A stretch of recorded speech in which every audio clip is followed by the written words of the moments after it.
Terima kasih untuk Anda yang masih bergabung bersama kami di Market Review dan kita masih membahas topik produktivitas sawit Indonesia. Apakah memang benar tertinggal dari Malaysia?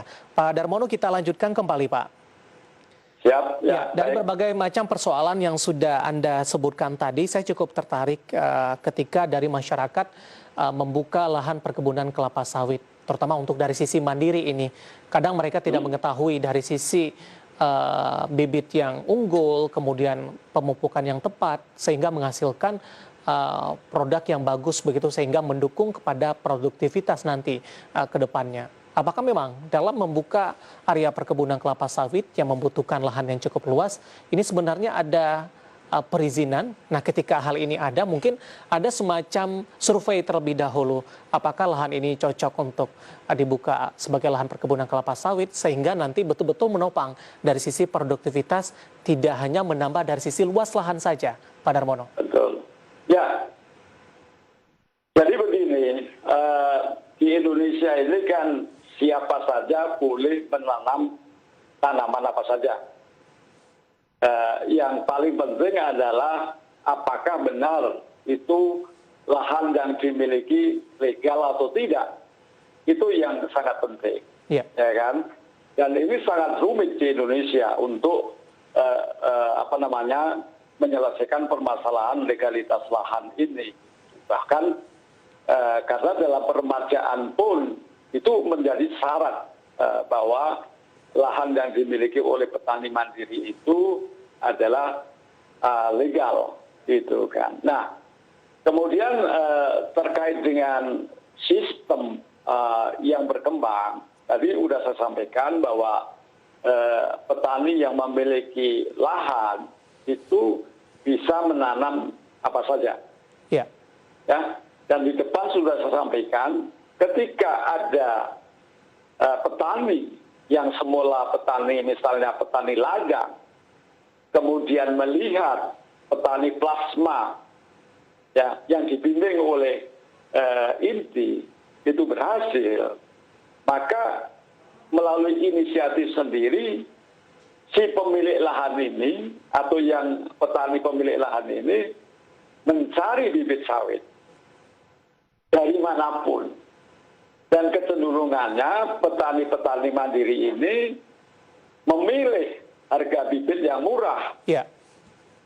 Kalau harga bibit yang benar itu misalnya 10.000, kalau di pinggir jalan ada yang menjual bibit 1.000, maka dibelilah oleh petani yang akan menanam sawit tadi. Karena barangkali ya petani yang bersangkutan tadi tidak tahu kemana harus menanya, kemana harus mencari bibit yang bagus tadi. Nah, ini yang merugikan Indonesia atau perkebunan kelapa sawit di Indonesia ini, karena banyak petani memang yang tidak mendapatkan bimbingan dengan baik, sehingga salah menanam bibit. Ketika umur sudah 10 tahun, ternyata nggak berbuah. Itu banyak kejadian. Oke. Artinya ini masih banyak pekerjaan rumah yang harus dikerjakan, terutama dalam melakukan kegiatan sosialisasi dalam hal ini. Peran dari pemerintah daerah, Pak Darmono. Betul. Jadi saya kira itu PR-nya masih banyak, tidak hanya permajaan saja. Jadi pasca permajaan itu juga harus ada perencanaan bagaimana pembinaan terhadap petani ini dilakukan. Tapi kita kan bersyukur ya sekarang sudah ada bermacam-macam asosiasi petani. Dan saya kira pemerintah juga sudah menekankan agar petani itu membentuk kelembagaan, apakah itu koperasi atau bentuk yang lain, atau kelompok tani. Dan itu sangat penting sekali keberadaan koperasi atau kelompok tani tadi untuk pemerintah bisa menyampaikan secara efektif teknologi budidaya yang baik untuk kelapa sawit. Tanpa itu akan susah sekali, karena kalau harus mendatangi petani kelapa sawit yang memiliki 2 hektar ya, itu akan susah. Banyak sekali yang harus dikerjakan. Tapi kalau tadi membentuk kelompok atau koperasi tadi, itu akan lebih mudah pembinaan dan penyampaian teknologi kepada petani. Nah, ini bedanya dengan Malaysia. Ya. Mungkin saya singgung Malaysia. Di Malaysia itu sudah ada organisasi yang dibentuk pemerintah yang disebut dengan Felda. Ya. Felda nanti, dan inilah yang mengurusi petani ini adalah Felda di sana. Sedangkan di Indonesia kan, ya tadi petani dari awal sudah sendiri-sendiri, hanya nengok kanan kiri, kemudian nanam kelapa sawit. Baik. Terkait dengan permasalahan yang ada, Pak Darmono, tampaknya masih banyak hal-hal yang perlu diperbaiki begitu. Tapi ketika kondisinya berjalan dengan baik, kemudian sosialisasi, kemudian juga pemerintah daerah atau stakeholder terkait di daerah tersebut juga memberikan peran yang aktif. Apakah memang secara keseluruhan potensi dari kelapa sawit di Indonesia cukup besar, Pak, dibandingkan dengan Malaysia sebenarnya? Ya, sangat besar sekali.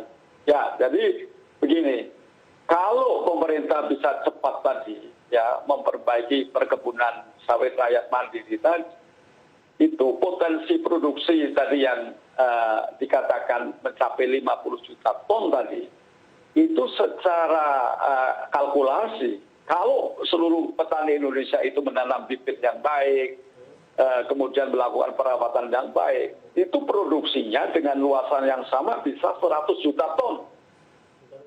2 kali lipat. Ya, jadi ini potensinya sangat besar ya, tanpa menambah luasan kelapa sawit. Baik. Bagaimana Anda melihat proyeksi di 2021, Pak Darmono, produktivitas kelapa sawit di Indonesia dengan harga yang juga sudah mulai merangkak naik kembali, kemudian juga program biodiesel tampaknya masih terus berjalan sampai sejauh ini? Ya, jadi kalau tadi produktivitas ya, kalau produktivitas itu kan memang pergerakannya nggak begitu cepat, tetapi yang penting bahwa sawit masih tetap mendapatkan pasar yang sangat potensial. Jadi kalau kita tadi diproyeksikan tahun 2021, kalau itu iklimnya mendukung, ya, nggak ada El Nino, nggak ada La Nino, ya, itu kita optimis bahwa produktivitas kita akan artinya produksi sawit Indonesia bisa didongkrak ya, bisa didongkrak. Karena gini. Sawit itu sebenarnya kan tergantung dari pasar. Ya, kalau dunia masih tetap memerlukan sawit, dan saya yakin ketergantungan terhadap sawit itu masih sangat tinggi, maka sawit akan tetap cerah untuk di tahun 2021 dan selanjutnya. Apalagi pandemi ya, masa pandemi ini menunjukkan bahwa sawit tidak goyah gitu. Baik.